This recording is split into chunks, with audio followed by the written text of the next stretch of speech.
1966, sa panahon ng dating punong lungsod Antonio Villegas, ay itinatag ang ina ng lahat ng mga film festival sa ating bansa. Ito ay ang Manila Tagalog Film Festival o ang Manila Film Festival. Ako po kasi ay lumaki na nanonood ng MMFF. Every December, with my family, I would watch and I would be so amazed by the Filipino talent on screen. Sa paglipas nga ng mga maraming taon ay pinalawak ng Manila Film Festival at ginawa na itong Metro Manila Film Festival. Ngayon ay isang makasaysayang araw dahil ilulunsad natin ang ika-50 taon ng Metro Manila Film Festival na may temang sinisigla sa 50. We received 39 script entries. Marami po iba't iba ang genre. May horror, comedy, drama, meron din po mga actions. Ang in-announce po ni Chairman Artes is 10 films. Last year po was 10. Originally dapat 8, tapos in-expand nila to 10. So I think this year, 10 pa rin.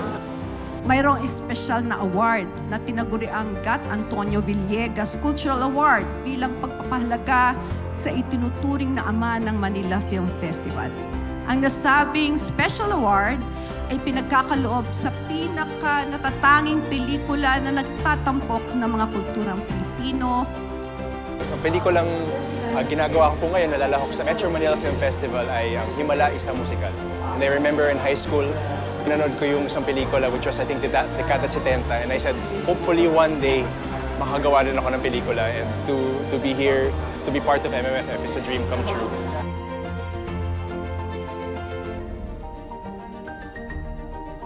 Ang MMFF ay 50 taon ng tradisyon na naghahatid ng kagalakan, libangan at pagpapayaman ng kultura sa mga Pilipino, lalong-lalo na sa panahon ng Kapaskuhan.